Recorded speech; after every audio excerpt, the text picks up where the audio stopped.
Both Drew Holiday and Giannis have the ability to be free agents next year. If I give up 3 first-round picks and 2 pick swaps, which I believe it was, that's just saying a lot about Milwaukee and their stance on Giannis. Well, yeah, the first question you have to ask is, does Milwaukee have to win a championship for Giannis to stay? What do you think? I definitely think they have to make the finals. Not even the Eastern Conference Finals. They have to make the actual NBA Finals for him to stay. Now, Yeah. if they don't win it, could I see him trying to do like a LeBron type 1+1 extension, right? Play it cool. I could totally see that. I just don't even know if he would. I don't know if anyone knows what Giannis is thinking. Yeah. I don't even think if Giannis knows what Giannis is thinking. That's what I was gonna bring up. 'Cause my answer to do they need to win a title for him to stay? I don't. He probably isn't even completely thinking about that right now, or if he is, I would hope to God not. That would only distract him more than it would help him. And if he is thinking about that, he might not be set one way or the other. So and you don't know if he has the type of personality, like the type of Damian Lillard personality to want to do it with one team. If you're gonna, his quotes have seemed like loyal to Milwaukee. He seems like a good guy, and he seems like he's not trying to really leverage his position here. He's just trying to be as quiet and pragmatic. But talking about the actual substance of that roster. So I look at that team, and we're going to talk about those stars real quick. The combination of Giannis, Chris Middleton, and Drew Holiday. So for sure, Drew Holiday was a great pickup, especially defensively, so they won't have any collapses should they pick up leads. And that was Milwaukee's style. They tried to pick up a huge lead, and the only question was, could they keep it? And most of the time during the regular season, the answer is yes, because teams didn't bother fighting.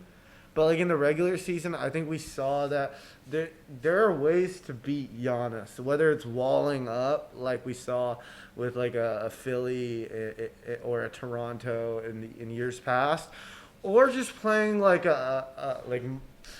marking him up at half court and really just playing great switching defense like Miami did. There's ways to go around Giannis. And so because of that, I look at this team and I say, is there enough shot creation in the final, 10 minutes or so, the final clutch periods? And honestly, I don't think so. I mean, what's your take on that roster? I will say there's going to be a lot of pressure on them in the playoffs. There's been, in the last couple of years, there's been, I think, questions about having a team around Giannis.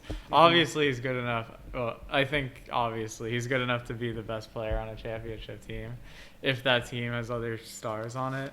But running an offense just through him and not really having any other, star key focal points in that offense, maybe Chris Middleton, but he's a fringe star at best.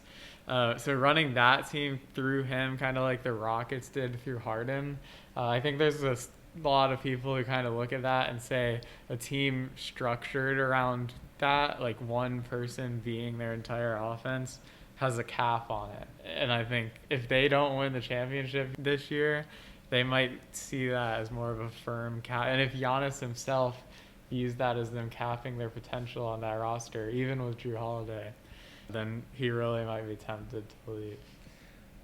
Yeah, okay. Giannis might be tempted to leave, and I definitely do see your points, and I definitely can't offer up any evidence that would suggest otherwise. Outside of what we already talked about, which is his personality, his characteristics, and the fact that he hasn't exposed any intentions of leaving.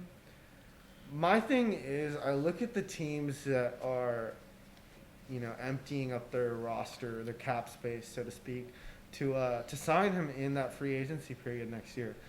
And, you've got Dallas, you've got Miami, I feel like I could be forgetting someone else. Toronto, I think I've heard their name mentioned. Golden State. Golden State as well. So like you've got these teams, and do I see Giannis actually playing for any of them? I don't see Giannis going to to Miami. Like I just do not see him following LeBron. That would be too much like Kevin Durant going to the Warriors. Too. I mean that it's but, different. Like what Durant did would have been a lot worse, or is a lot worse than what Giannis would do, especially if they don't lose to Miami this year. But the element of going to a team that recently knocked you out of the playoffs is not something that I think Giannis would be interested in.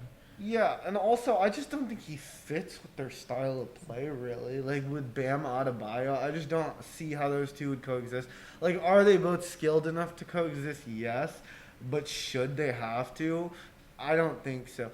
So if I'm Giannis, like, and I'm looking through those teams, like Golden State, like, okay, sure, whatever. I mean, you can't really play on the perimeter if you're Giannis with Steph, Draymond, and Clay, and especially with the draft acquisition of James Wiseman. I just don't know how they're gonna work with that interior placement of those players. So that might be a mystery box. This stuff changes. New teams could pop up as we get closer. No, I get that. But looking at the primary roster compositions, if I'm Giannis, leading up into this year, the only team that would make me want to leave, Milwaukee. And Milwaukee, by design, has centered their roster around Giannis, right? They built it around him. The only team that he could just slide into that it would make sense would be Dallas. Kristaps can space the floor and still be another big. You've got Luka to play make and operate as that clutch, so to speak, player. It just makes sense. I mean, like if he could partner up, if Giannis could partner up with like a Donovan Mitchell or a Jason Tatum, I would love it, right? Like that would be a dynamic combo. But that's not gonna happen. So I'm looking at roster compositions with teams who are emptying out cap space, and I see Dallas as the only option.